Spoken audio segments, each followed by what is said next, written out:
8장에서 큰 이익을 거둔 다음에 공유하라. 워렌 버핏과 존 록펠러에 대해서 8장에서 벤자민 프리미엄 지금까지 소설책 또 철학책을 이야기를 주로 했다. 내가 살펴온 독서에서 이제는 사고방식의 전환을, 그런데 자신이 원하는 것은 독자들도 있다. 이런 사람들은 자신의 아이디어와 밀접한 또 도서관 서가에서 찾는다. 새로운 아이디어를 발굴하는 게 아니다. 사실을 확인하고 구체적인 방법을 또 세부 사항을 파악하려는 것이다. 소설 작품은 이러시면 또 이래서 미국 주식시장의 정신적인 지주는 부패를 그런 예라고 할 수 있다. 살아가면서 어떤 일을 하고 무엇을 성취하고 싶은지 늘 아이디어가 분명한 듯이 보이는 한 남자가 있다.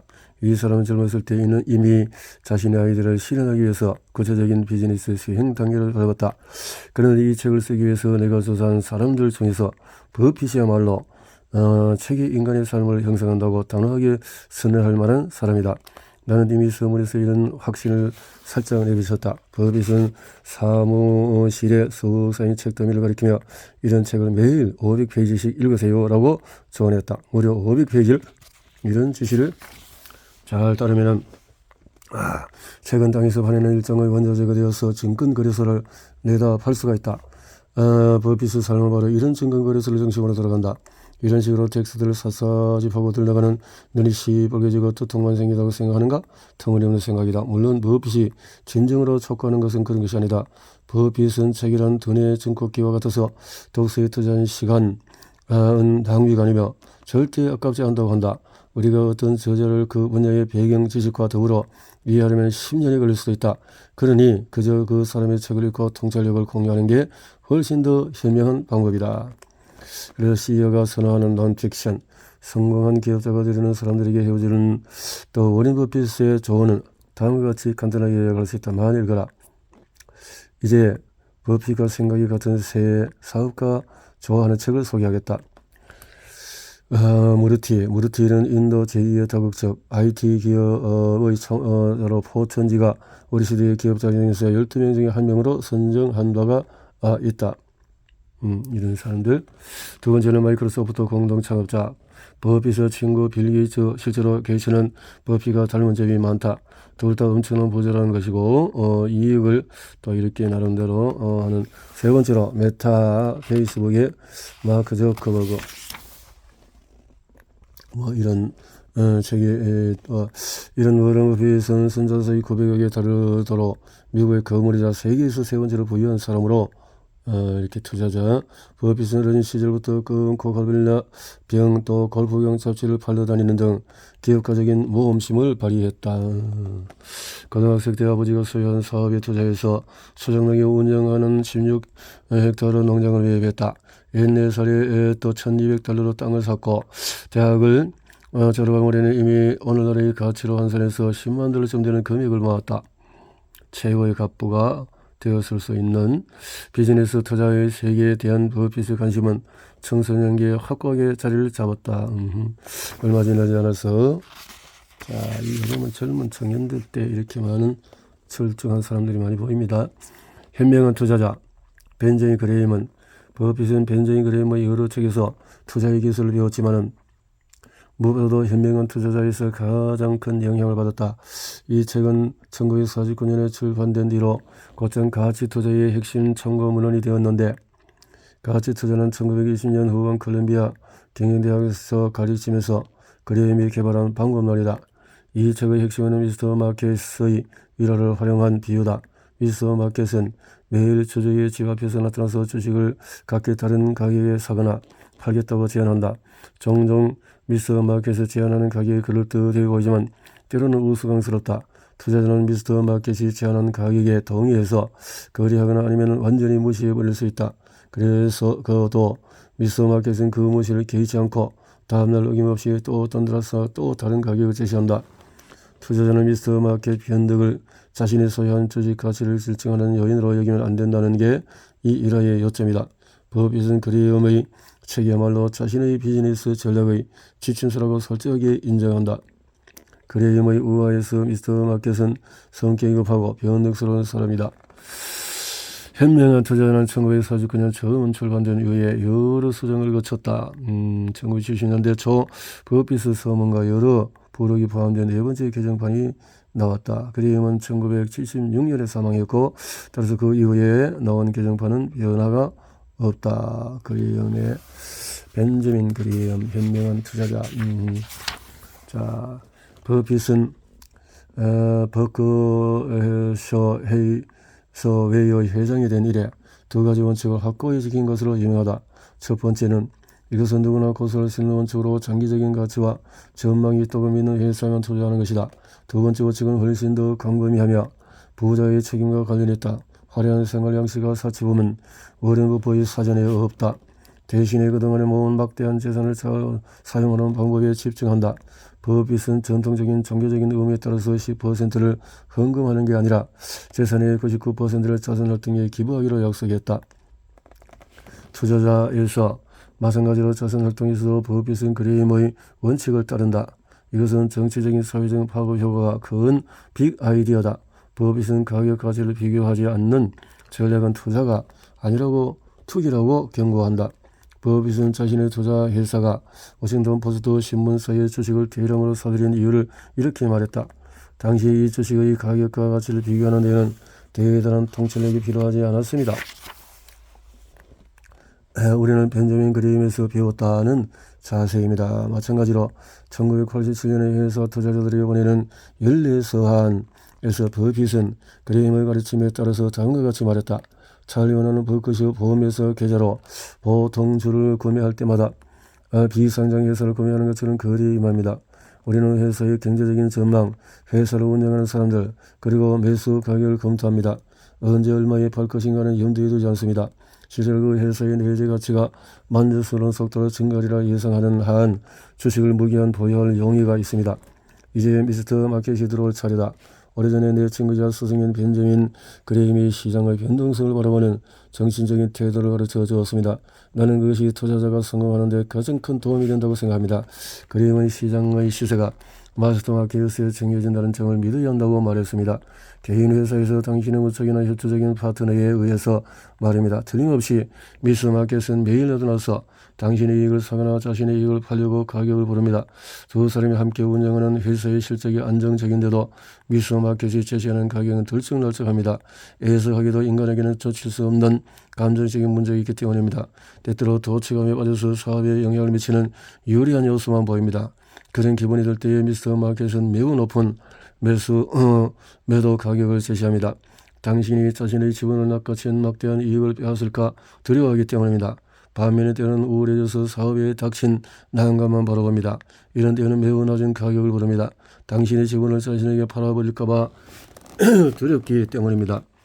때때로 미스터 마켓은 우울해져서 사업과 세상 모두에서 앞날에 닥친 문제만 보기도 합니다. 2008년에 전 세계적으로 닥친 서프라임 모기지 사태가 대표적이다.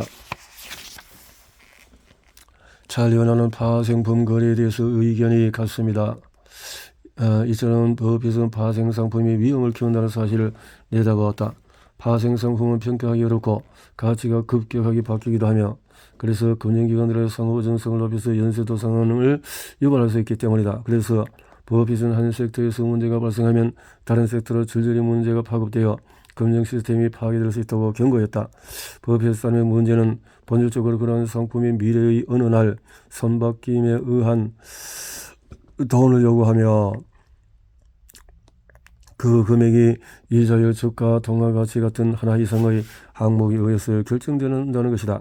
그러나 서브프라임 위기와 같은 사건은 주요 금융기관의 수많은 CEO나 거대하고 복잡한 파생상품 잔고를 관리할 능력이 없음을 보여주었다. 서프라임 모기지 사태. 서프라임 모기지 사태가 터졌을 때 버핏은 유유히 살아남아 러브콜을 했던 골드만삭스의 대주주가 되었다. 반대로 이 금융위기의 신호탄을 쏘아올린 베어스 턴스는 몰락 가정에서 버핏에게 투자해달라고 사정했다. 이에 버핏은 베어스 턴스 경영진이 본인들의 회사에 투자한다는 조건 아래 자신도 투자하겠다고 대답했지만 경영진은 거절했다. 버핏은 베어스 턴스에 끔찍한 문제가 있기 때문에 경영진도 투자하지 않는다는 사실을 인지하고 투자를 처리했다고 한다. 자, 투자자들을 위해서 버핏은 허술한 회계를 조심하고 신뢰할 수 없는 경영진을 믿지 말며 수익 예측과 성장 기대치를 과장하는 회사를 의심하라고 조언한다.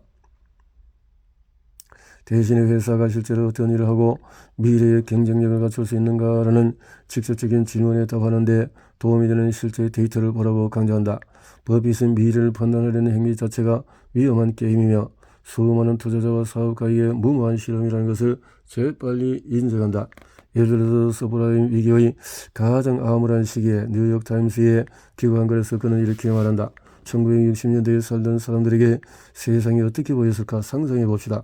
베트남 전쟁의 극악무도함, 또 임금, 물가, 두 번의 오일 쇼크, 닉슨 대통령 사임, 소련의 해체, 단 하루 동안의 다우지수 508포인트 폭락 등등 이렇게 변동하는 국제 수익률 등을 그 누구도 예측하지 못했을 겁니다. 이 말의 요점은 지금까지는 완전히 다를 뿐만 아니라 예측할 수 없는 일련의 큰 충격이 앞으로 30년 동안에 우리에게 확실히 발생하려는 점입니다. 우리는 미래를 예측하거나 그로서 이익을 얻으려고 해서는 안됩니다. 우리가 과거에 구매한 것과 유사한 비즈니스를 파악할 수 있다면 이 놀라운 사건들은 장기적인 결과에 거의 영향을 미치지 못할 것입니다. 미래 예측은 오류가 발생하기 쉽기 때문에 버핏과 그의 회사는 예측을 피하고 관리자에게 해오던 대로 하라고 지시한다. 버핏은 CEO들에게 아주 간결하게 지시를 내린다. 즉 마치 당신이 비즈니스의 유일한 소유주인 것처럼, 그것이 당신의 유일한 자산인 것처럼, 100년 동안 팔거나 합병할 수 없을 것처럼 비즈니스를 운영하라고 말한다. 물론 단기적인 성과도 중요하지만 버핏의 투자회사의 접근 방식은 장기적인 경쟁에서의 우위를 포기하면서까지 단기적인 성과를 달성해야 한다는 압력이 없다. 버핏은 고수익 고위험 채권의 특별한 포트폴리오가 더 낮은 수익률을 제공하는 안전한 채권이 소박한 포트폴리오보다 더 돈을 벌어들일 수 있다고 약속하는 친절한 영업사원을 경계하라고 한다. 정교하고 복잡한 계획을 회의적으로 바라보며 투자자들이 단순히 주류 주식을 추적하는 것 외에 별다른 선택이 필요 없는 인덱스 펀드에 돈을 투자하라고 권장한다. 이렇게 하면은 현명한 투자자는 그레임의 상상성 미스터 마켓의 흥분된 몸짓을 무시할 수 있다. 버핏이 투자자들에게 전하는 조언은 그레임 조언과 마찬가지로 내일이나 일주일이 아니라 5년, 10년, 20년 동안의 전망이 좋은 사업의 작은 지분을 합리적인 가격에 구매하기를 목표로 삼으라는 것이다. 그리고 10년 동안 주식을 소유할 의사가 없으면 단 10분 동안이라도 그 주식을 소유할 생각조차 하지 말라고 덧붙인다. 사실 버핏은 자신의 조용한 방식으로 투자 엘리트 및 CEO에게 대항하는 대정도는 소액 주주들의 챔피언이 되었다. 실제로 그는 서브프라임 사태의 피해를 조사하면서 분명하게 말했다. 나라에서 가장 큰 금융기관들의 운영을 망친 것은 주주들이 아닙니다. 그런데도 주주들이 그 부담을 떠안으며 실패한 회사의 CEO와 이사들은 대체로 그다지 상처를 크게 입지 않았습니다. 이 CEO와 이사들의 행동이 바뀌어야 합니다. 그들의 무모함으로 인해 금융기관과 국가가 피해를 입었다면 그에 합당한 대가를 치러야 합니다. 배상해주면 안됩니다.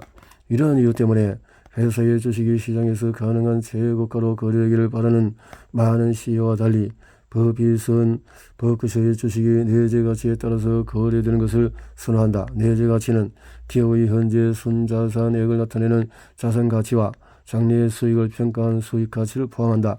미스터 마켓을 무시하라는 이 주장이 실제로 영감을 주는지 궁금하다고 버핏은 자신의 생각이 당시의 표준적인 경제적인 사고에서 크게 벗어났다고 이야기한다. 1970년대 학계에서는 효율적인 시장 이론이 크게 유행해 거의 거룩한 성경으로 여겨지고 있었다. 이 이론에 따르면 시장을 둘러싼 모든 정보가 지체 없이 금융자산 가격에 반영되는 효율적인 시장에서 시장 평균 이상의 수익을 얻는 것이 불가능하다. 가격은 상품에 관해서 얻을 수 있는 모든 정보를 빠르게 반영하며 따라서 그 정보들을 이용해서 장기적으로 시장 수익을 넘을 수 없다는 것이다. 버핏은 이렇게 말했다. 기본적으로 그 이론에서는 주식에 관한 일반 정보가 모두 주가에 적절하게 반영되기 때문에 주식을 분석하는 일은 쓸모가 없다고 말합니다.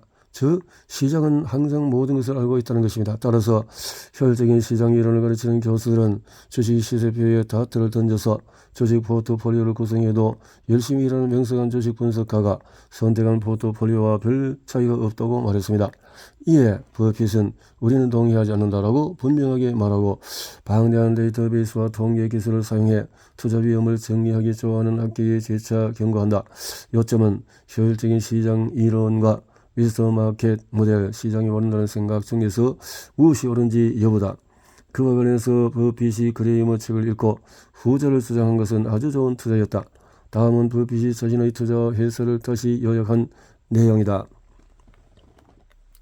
우리의 순자산은 지난 40년 동안에 4,800달러에서 1,570억 달러로 증가했습니다. 다른 어떤 기업도 이처럼 꾸준하게 재력을 구축하지는 못했습니다. 덕분에 2008년 9월에 리먼 브라더스가 파산한 이후에 공황 상태에 빠진 25일 동안 우리는 156억 달러를 투자할 수 있었습니다. 사회적으로 진취적인 버핏의 또 다른 면은 단순히 수익성이 있는 투자보다도 생산적인 투자를 선호한다는 점이다. 이것은 초기 경제학에서 애덤 스미스의 선구적인 업적이라고 할 수 있는 국부론의 핵심 아이디어로 스미스는 경제의 현금 흐름을 거대한 순환의 바퀴로 묘사하고 단순히 금을 사서 땅에 묻어둔 일은 경제에서 생명력을 빼앗는 것이라고 경고한다. 경제는 생명과도 같다. 버핏은 다음과 같이 말했다. 오늘날 세계의 금 보유고는 약 17만 톤입니다. 이 금을 모두 녹이면 한 면당 약 20m 입방체를 채울 것입니다. 야구 내에 딱 맞는 크기라고 상상해 보십시오. 이 글을 쓰는 현재 금 1온스당 1,750달러이니 그 가치는 총 9조 6천억 달러입니다. 이제 이와 같은 금액의 더미 비를 만들어 보겠습니다. 그것을 우리는 미국의 모든 경작지 사에이커 또 엑선모빌 세계에서 가장 수익성이 높은 회사 같은 회사를 16개 살 수 있습니다. 이렇게 구매하고 나서 1조 달러가 남을 것입니다. 9조 6천억 달러를 지닌 투자자가 더미 B보다도 더미 A를 선택하는 모습을 상상할 수 있습니까? 나는 기업이든 농장이든 부동산이든 생산적인 자산에 투자하는 것을 선호합니다. 생산적인 자산이 무엇인지 버핏은 꽤 간단하게 판단한다. 그는 ABC 같은 미디어 기업과 코카콜라에 오랫동안 투자해왔다. 애덤 스미스라면 멀리 도망쳤을 것이다. 그러나 탄산 음료 회사는 버핏의 가장 수익성 높은 투자처 중에 하나로 밝혀졌다. 적어도 1998년까지는 그랬다. 하지만 호우 시절이 언제 끝날지 알아내는 것은 항상 투자자의 과제다. 버핏은 회사의 2004년 연례보고서에도 매도 시점의 파악이 어려운 이유를 다음과 같이 말했다. 깨끗한 백미를 통해서 볼 때는 항상 쉽게 보이죠. 불행히도 투자자가 들여다봐야 하는 것은 암유리이며 그 유리는 항상 김이 서려 있습니다. 마찬가지로 2010년 6월 버핏은 미국 금융위기에서 신용평가기관이 해야 할 역할에 관해서 이렇게 주장했습니다. 거품을 평가할 수 있는 사람은 거의 없습니다. 그것이 거품의 본질입니다. 거품을 평가한다는 생각은 대중의 집단 망상입니다.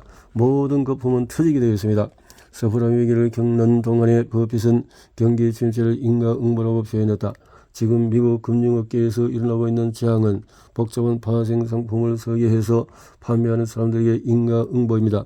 그런데 그 말은 스스로를 완전히 꾸짖는 의도였다. 버핏의 회사 또한 그래서 수입의 감소를 겪었고 거래 중에 일부는 큰 손실을 입었기 때문이다. 그래서요. 그래서요. 2013년에 9월 말에 워싱턴에서 학생 앞에서 버핏은 이렇게 연설하기를 우리는 많은 상품과 서비스를 제공하는 방법을 배웠지만 수익금을 공유하는 방법은 누구도 배우지 못했습니다. 우리처럼 번영하는 사회에서 의무는 어떻게 하면 뒤에 남는 이가 없는지 알아내는 것입니다. 2002년 12월 버핏은 휴대전화도 없고 책상에 컴퓨터도 없으며 자신의 자동차 캐딜락 DTS를 직접 운전한다고 언론에 보도된 바 있다. 2013년에는 오래된 노키아 플립 폰을 가지고 있었고 평생에 한 번 이메일을 보냈다. 이번은 대체적으로 2015년 그는 버크셔 해서웨이 주주총회에서 자신은 구글을 사용한다면서 구글을 선호하는 검색 엔진으로 꼽기도 했다. 그러나 버핏이 그렇게나 검소하기만 한 것은 아니다. 1950년대에 구입한 오마하의 소박한 주택과 함께 캘리포니아 러그나비치의 $400만 주택도 소유하고 있다. 그리고 버크셔의 자금 중에서 거의 670만 달러를 개인 전용기 구입에 썼다. 버핏은 시장 경제에서는 부자는 재능에 비해서 지나치게 많은 보상을 받는다고 밝혔다. 자, 버핏은 아이들이 무엇이든지 할 수 있다고 생각할 만큼 돈을 주고 싶다. 하지만 아무것도 하고 싶지 않을 만큼 많이 주지는 않을 것이다. 버핏은 2006년에 벌어들인 수입의 19%를 연방 세금으로 냈는데 비해 자신보다 수입이 적은 직원들은 33%를 냈다며 이렇게 말했다. 이것이 어떻게 공정할 수 있습니까? 버핏은 직원들이 보다도 세금을 적게 내는 것이 회의적이었다. 또 계급투쟁이 있다는 것을 잘 알겠습니다. 하지만 우리 계급, 그러니까 부자 계급이 전쟁을 일으키며 우리가 이기고 있습니다. 버핏은 상속세 폐지는 2000년 올림픽 금메달리스트 장남 선수로 뽑는 것 같다며 상속세를 옹호했다. 지금까지 살펴본 모든 것은 어느덧 희귀한 인물, 즉 원칙을 무시하고 본 유혹에 빠질 만큼 엄청난 부자가 되었지만 여전히 원칙을 고수하는 사람의 초상화이다. 그 남자는 세계에서 가장 부유하다. 몇 번째 2위를 차지했던 때는 빼고는 말다. 그럼에도 불구하고 버핏은 의심적인 수단을 사용하거나 돈을 빌리지 않고도 부자가 될 수 있는 살아있는 증거라고 10월에처럼 말한다. 그러면서 그저 방에 앉아서 생각하는 게 그가 돈을 버는 방법이었다며 자신의 글을 마무리한다. 하지만 나는 여기서 슈와츠가 완전히 틀렸다고 생각한다. 특히 버핏이 분명히 발표했듯이 방에 앉아 생각하는 게 아니라 책을 읽는 게 버핏의 방법이었기 때문이다. 책을 읽는 것이다. 라는 것이네요. 투자 전문가이자 스승으로서 어린 버핏은 더욱더 사례다. 위대한 자생가라는 점에서 아주 필적할 사람이 없다. 록펠러는 자신의 돈으로 훌륭한 연구대학 2곳을 설립해서 이렇게 했고요. 록펠러는 좀 더 조직적이고 능률적으로 자선활동을 펼쳐야겠다고 생각을 했고, 워렌 버핏이 하루에 2권꼴로 책을 읽었다면 존 록펠러는 그 정도의 책을 10년에 걸쳐서 간신히 읽은 듯하다. 성경을 제외하고는 이렇게 책을 비롯해서 몇몇 도서만 록펠러의 관심을 끌었다. 록펠러는 교회 공동체에서 성경 공부를 이끌었다. 윌리엄 로런스가 백만장자 아버지의 생일을 요약한 책보다 더 강력한 영향을 미친 책은 없었다. 록펠러는 침례교의 독실한 신자였지만 로런스는 기독교 깃발 안에 수많은 갈래를 품었기에 교파에 상관없이 자선 활동을 펼쳤다.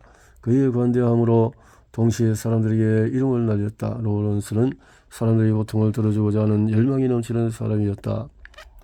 대체로 종교적인 텍스트였지만 최근 로런스가 대학 및 개인에게 기부한 핵심 물건 중에서 하나였다.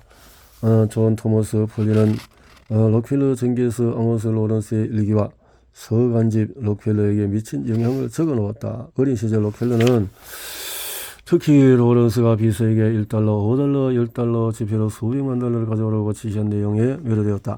로런스는 외출만큼 몸이 좋지는 않았지만 친구들이 자신을 찾아오리라 예상했다. 수수한 얼굴의 소년 록펠러는 이것이 정말 멋진 행동이라고 생각했고 나중에 부자가 되어서 자신도 그렇게 하겠다고 마음먹었다. 폴리는 록펠러가 소년 시절이든 나이가 들어서든 적극적인 독서가는 아니었지만 이 책을 기억하고 자주 이야기했다고 한다. 아모스 로런스의 일기와 서간집에는 로런스가 기부 절차를 마련하기 위해서 저택의 방을 개조한 내용, 그리고 무엇보다도 먼저 보스턴에 있는 도서관과 학술기관과 어린이 병원을 확인한 내용, 그리고 벙커힐 기념탑의 완공을 우선 목표로 둔 내용들이 잘 나와 있다. 록펠러가 1897년에 스탠더드 오일에서 은퇴했을 때의 이야기가 바로 그 예이다. 이런 노력에도 불구하고 오늘날 몇몇은 록펠러를 의심해 놓은 소리로 본다.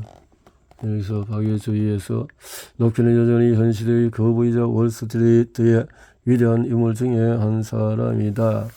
이렇게 록펠러가 경쟁자들과 구별되는 점은 위험에 대한 이해였다.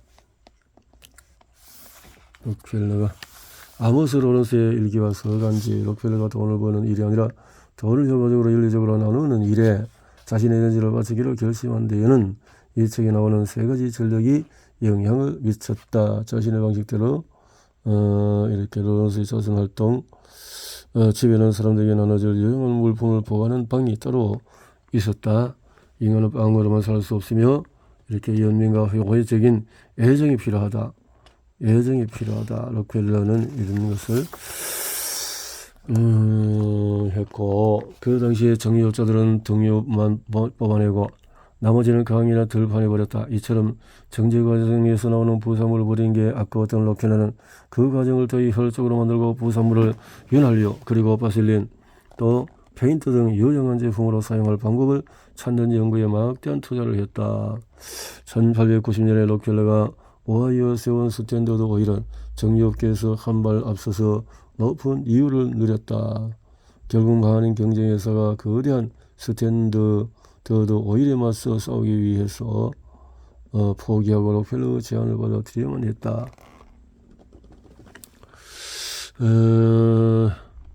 1897년에 성경 공부에서 수입이 얼마인지 이야기한 적이 있다.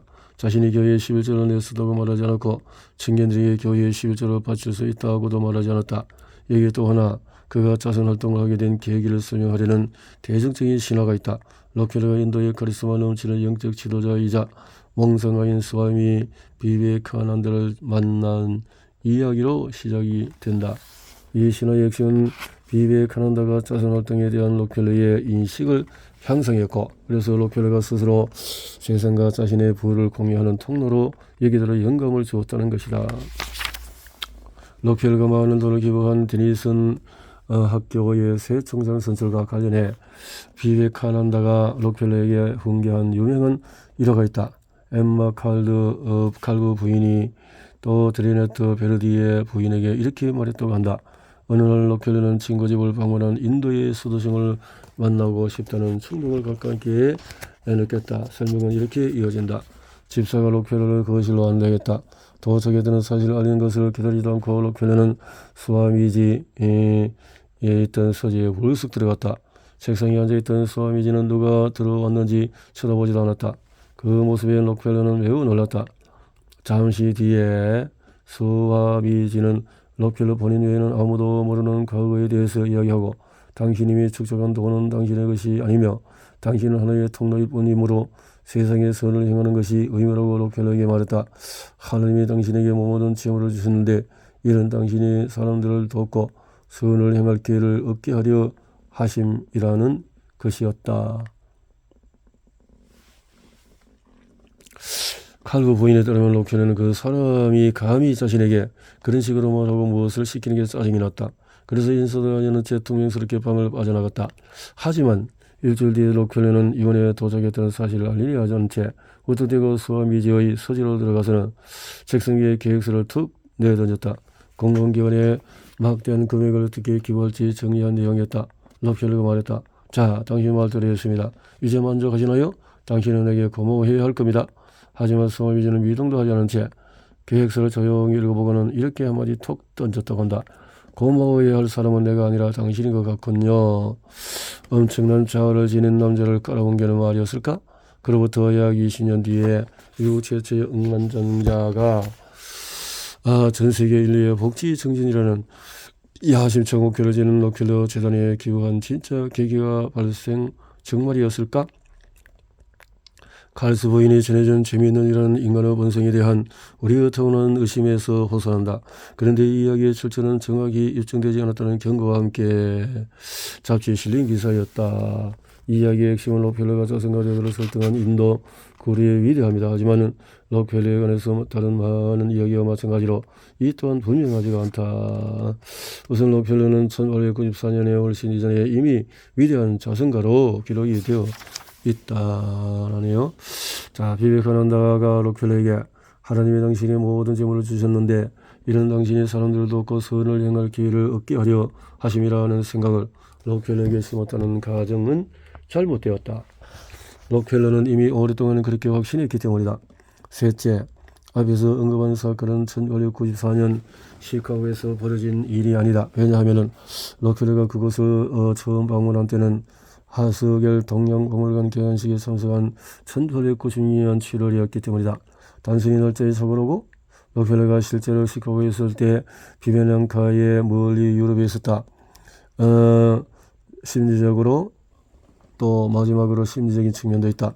칼 부부인의 이야기는 자만심이 강하고 우쭐대기를 좋아하며 성급한 록펠러의 모습을 보여준다. 비백화한다 또한 예의 바른 모습이 아니다. 두 사람에 대한 묘사는 그 어느 정도 정확하지가 않다.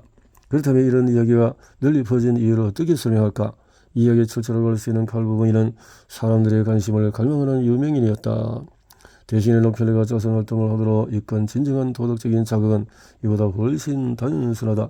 오늘의 돈으로 수천억 달러를 선한 일에 기부하도록 영감을 준 것은 바로 성경이다. 성경을 가서 평가하지 마라. 그리고 우리가 보았듯이 록펠러가 자선사업의 구체적인 형태를 정립하는 데 도움을 준 실천적인 텍스트는 아모스 로런스의 일기와 서간집이다. 록펠러는 역사상 보기 드문 인물이다. 록펠러가 싸우는 것뿐만 아니라 소개산업과 자선사업 모두에서 세계에 미친 영향력은 지금까지 이어진다. 록펠러는 사업 문제에서만큼은 매우 강경한 태도를 보여줬지만 그럼에도 자선활동에는 아낌이 없었다. 록펠러는 자신의 재단활동에서 평생 동안에 개인적으로 본 것보다도 많은 부를 나누어 주었다. 우리 중에 많은 이가 생명을 거는 의사가 되는 꿈, 다른 사람을 돕는 일에 입문하는 꿈, 녹색 활동으로서 환경을 구하는 꿈을 꾸며 이상주의적으로 삶을 시작한다. 실제로 그 꿈을 실천하는 사람은 많지 않을지 모른다. 하지만은 록펠러는 세상의 선을 행하는 방법은 무한하며 때로는 직접 돕는 것이 가장 효과적인 방법이 아님을 우리에게 무척 인상적으로 보여주었다. 자, 이렇게 해서 매우 세심하고 신중해서뿐만 아니라 자선활동의 한계를 새롭게 다시 정의했음에도 불구하고 록펠러는 항상 적대적인 언론을 목격합니다. 1906년 펑 매거진에 실린 이 만화는 록펠러를 시어도 루즈벨트 미국 대통령을 위협하는 위험한 배움으로 묘사한다. 이 잡지는 루즈벨트 대통령을 지지했다. 5년 뒤에 대법원이 록펠러 회사가 불법 독점 기업이라는 판결을 내린 후 스탠더드 오일은 강제로 해체가 되었다. 이런 이미지.